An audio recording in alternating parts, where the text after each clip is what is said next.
My garden update, May 21st, 2023. And if you looked at my last videos, you can see the difference of what it looks like since March, since I started this journey to document what you can grow in Houston, Texas. Last week it was like 90 degrees, like 2 or 3 days, and I don't think the plants like that hot weather. So eventually, if it gets to 90 again, I think this week we're gonna be in the 80s. But if it gets to 90s again, I'm gonna put the tent covers back up, which blocks some of the sun, but also ease the heat in the sun on the plants. They grow more, but I'm not sure whether they, what effect it's gonna have. Last year they grew pretty well, but I didn't see many fruit. This year I got lots of fruit everywhere. Tomatoes, cantaloupe, watermelon already here and going, and onions and bell peppers. Everything is just growing, and including purple hull peas are starting to grow. So I even got bees. There's a bee right there. Let me see if I can get to him. See him right there? He working my where did he go? This is my cantaloupe plant. There's two of them. Oh shoot. We got workers. They spreading that pollen for me so we can get some cantaloupes. Look at there. Over there, a doggone spider web just had a hold of a bee, but he got loose. I was thinking they were strong enough to get out of those webs. But what I'm gonna do is I'm gonna get rid of that web. That's another thing I've realized, not to allow spider webs to stay in the garden, because then they're gonna catch the flies and stuff that actually spread the pollen. But he got free. Good strong bee. That's some fertilizer I had put down, and the leaves caught it.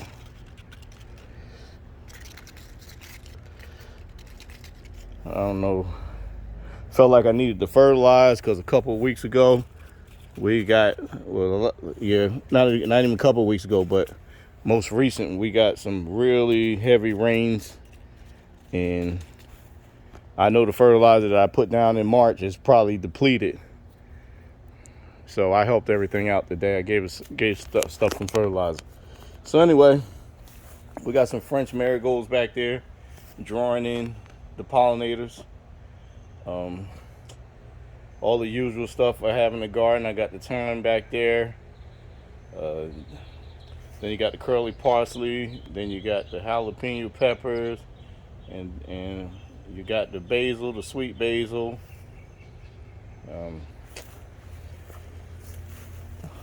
This is a super sauce tomato plant, and it has giant tomatoes in there. They're inside. I keep, I didn't prune them away because that sun scorches them, but this one only has a couple of them on it, 2 or 3, but I got some, sorry about that. I got some that's back there that are really huge, and I'm gonna head back there in a minute, let you see what it look like. We're dealing with half the garden here. I tried to plant some peanuts. I like boiled peanuts. And I did them in the grow bag, and I did it in that big container. For some reason, I have trouble growing stuff in that container. That container right there. I got a bunch of those containers, so that's just an experiment. So everything I've tried to grow in that container, except for a mammoth sunflower, didn't do well.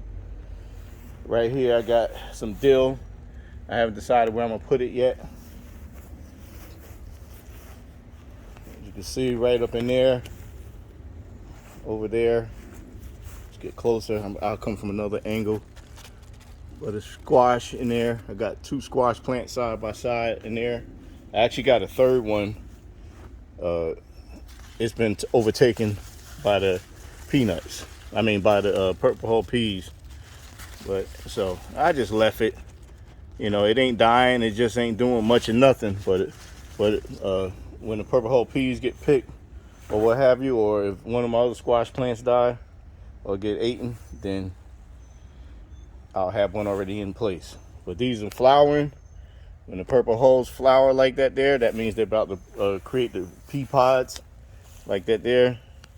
There's some over here that's already developed. See that? They're already developed. Purple hull peas. And this whole patch here has purple hull peas except for in the back side. I got squash. And I've been picking the heck out of this squash. Like here's one here. I got to get out of here. He done got too big. But there's squash everywhere.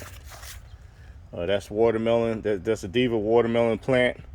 And it doesn't need pollination. It's just going to grow. I mean, not watermelon, diva cucumber plant. And it's just going to grow cucumbers on its own without being pollinated.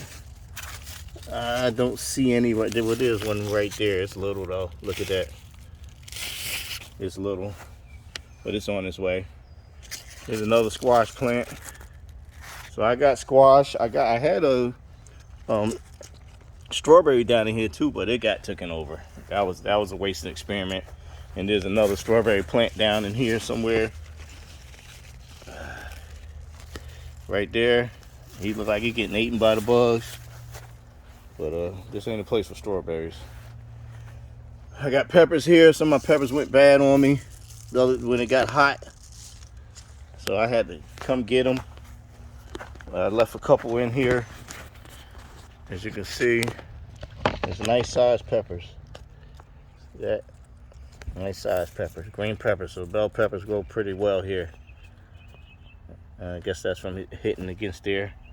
This plant, that bell pepper plant, has been in that container since last May and study producing.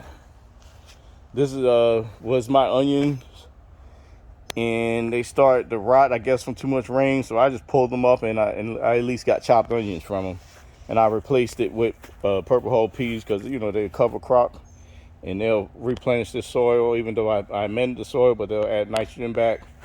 And I got a new green bell pepper here and green bell pepper there. They're the same as those over there, and they're on their way. That's a trap crop. When I can, I get spinach off of it, the spinach leaves, and if you can get them before the bugs get them, then the spinach is really good. But I call it a trap crop because it draws those bugs that want to eat everything to it rather than and away from my other plants. That's my grapevines there. They're doing well. They're starting to climb. Okay. Come over here. I got bees working this one too.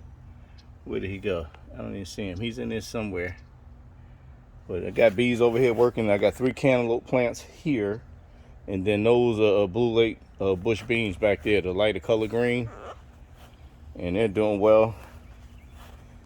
They're flowering actually, so eventually we're gonna see some beans. This is my marigold. This one is a French double dwarf, and it's huge. It's tall. It's about 3 feet tall. Here go another experiment. These are tomatoes that I grew from the tomatoes I brought from Walmart.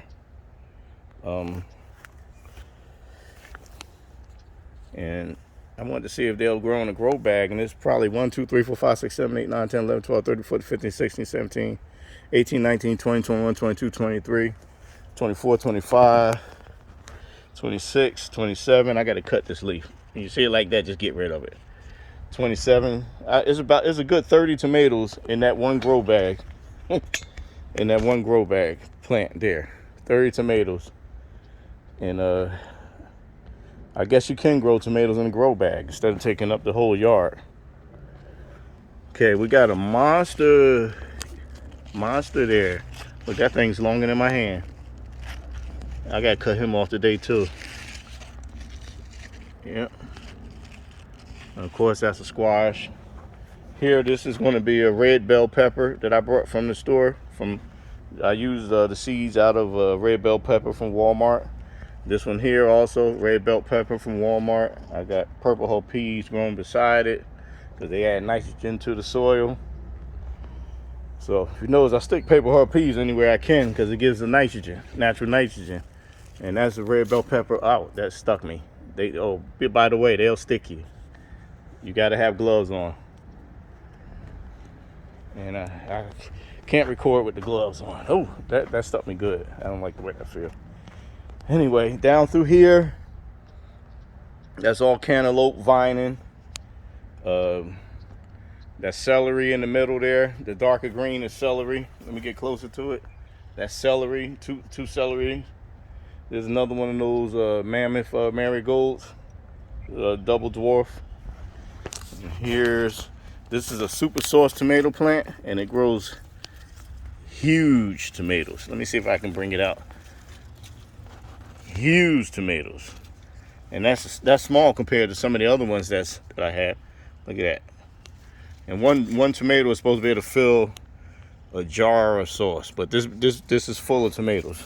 Huge tomatoes. Look at that sucker back there. Huge. They're bigger than a softball, some of them. Anyway, as you see, you can grow some stuff in Houston.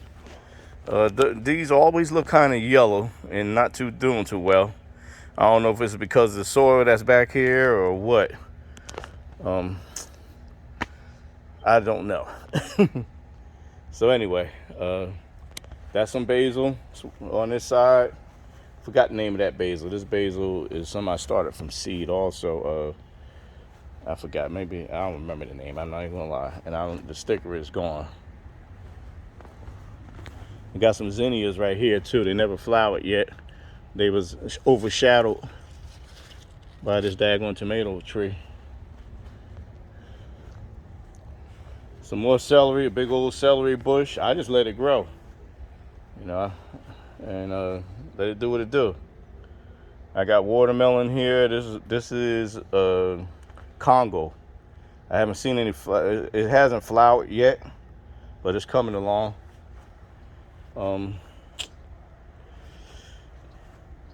Now I'm about 4 feet, maybe 5 feet, 6 feet from that tomato over there. So you can imagine how big that tomato is. It's huge from way back here in the corner. Okay, I got watermelon here. This is sweet. This is a sweet baby watermelon, and it hasn't produced the fruit yet.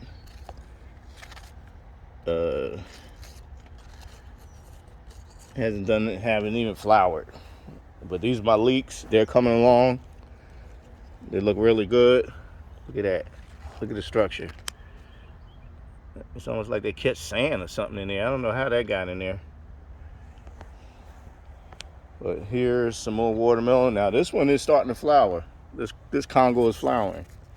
So maybe if I catch one of them, a female in there, I'll go ahead and pollinate my stuff. But I got bees all around here. So I got watermelon here also, and I actually have watermelons. Some that develop already. Look at that sucker there. It got a little weight to it too. I'm gonna leave it alone. And I got one hiding right here in the bushes right here. He's coming along. This one hadn't done anything yet. This is some more diva cucumbers. I run them up a string. The heavy string helps support them when they start getting them heavy cucumbers. That's watermelon again. This diva cucumbers, I was seeing a lot of small ones in here. They're hard to spot. So give it another month or so. We'll be able to spot them then. They'll grow like crazy. Here's one right here. Let me see if I can move that out the way. There's one right there. They're in here all over, and there's a bee right below me. Look at that. See them? I have bees everywhere. So I got a whole nother patch over here with cantaloupe. So I did 3 patches with cantaloupes, and and 2 patches with the Blue Lake beans, bush beans mixed with them.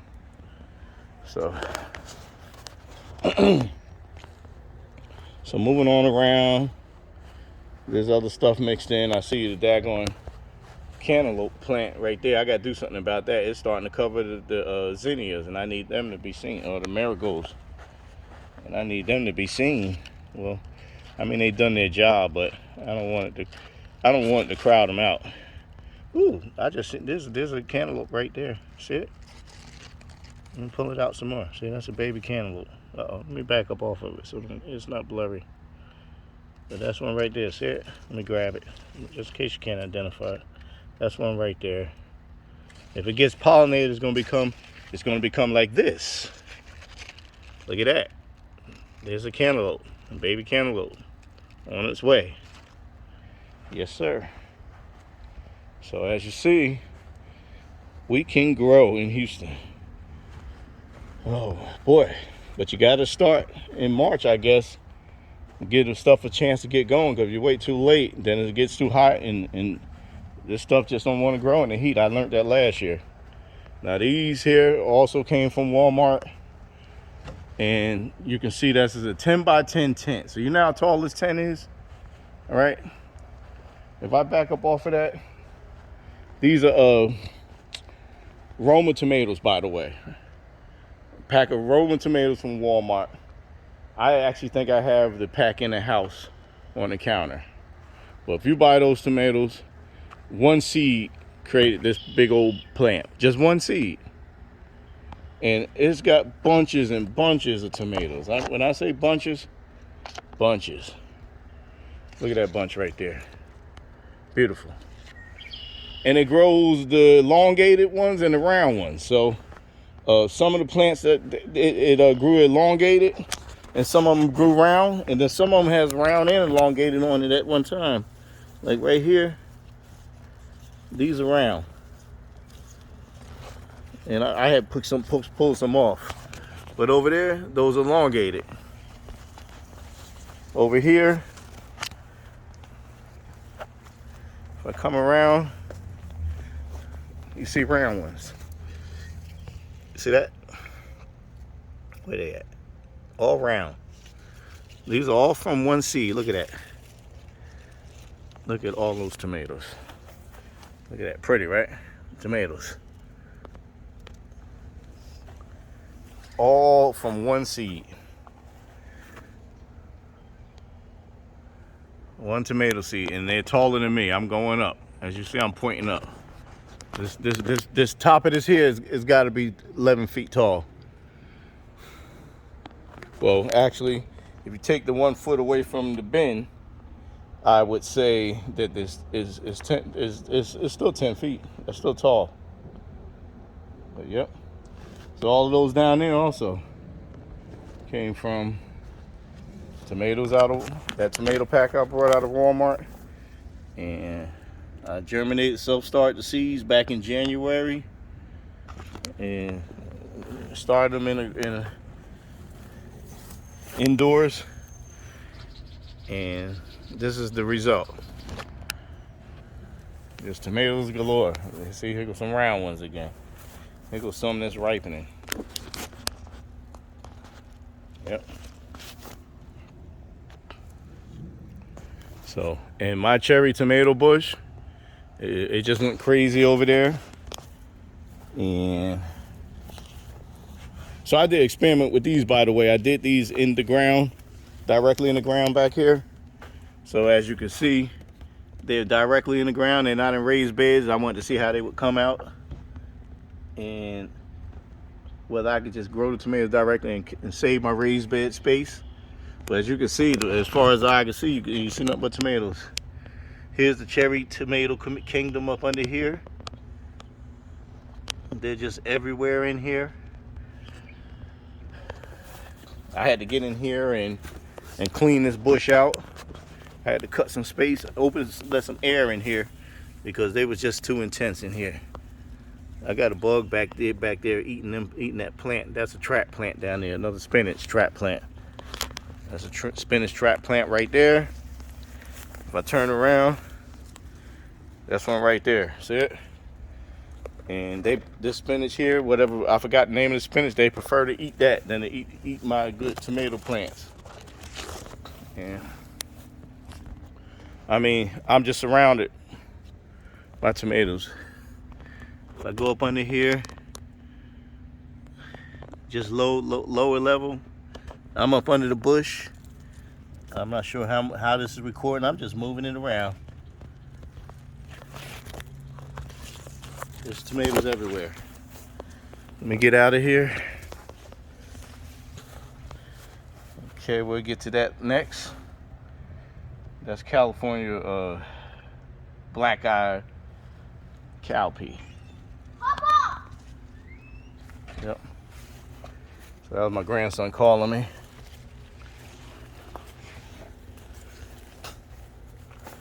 So anyway, here's some onions. Oh, let me go back. See those onions? I grew those from store-bought onions, and I never felt that they would produce any bulb other than just, you know, flowering and going to seeds. But I back here, if I go back here, I forgot I pulled them up this morning.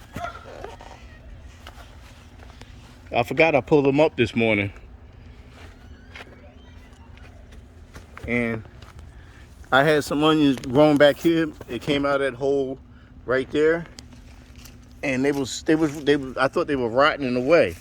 They used to be long and green, but I pulled them up and I actually got 3 onions. So I think, you know, they were saying you can't regrow onions from store-bought onions. You know, you cut the bottom end off and put it in the water, make it root, wait till the little green come up, and then plant it. And I planted these and look like onions to me. It smells strong too, so I'm going to open them up and test them and see what we got. I think you're supposed to let them dry out first, but yeah, they were growing right under there. They was here before the tomato plant was. I had these growing ever since November maybe. Got plenty of cayenne peppers here. Getting ready to make me some hot sauce. I got some hot sauce that I make. It's delicious from them. My wife called them the concoction.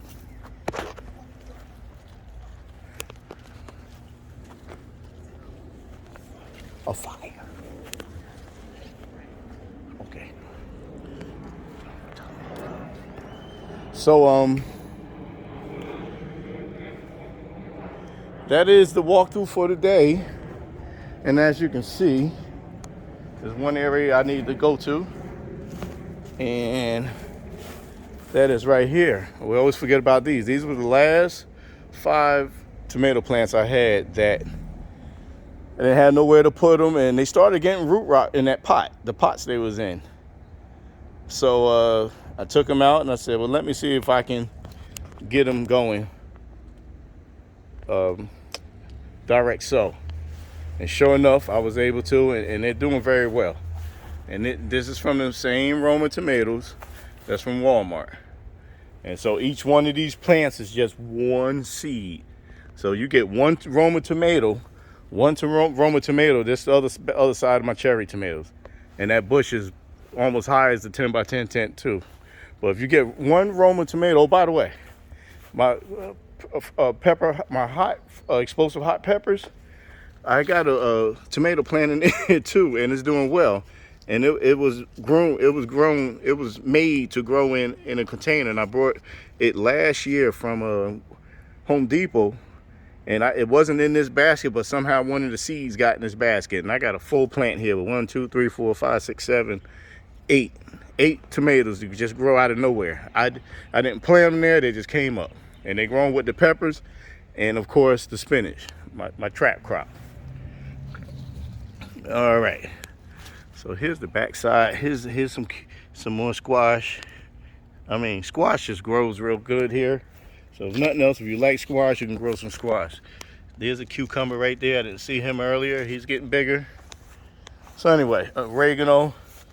I have oregano and parsley.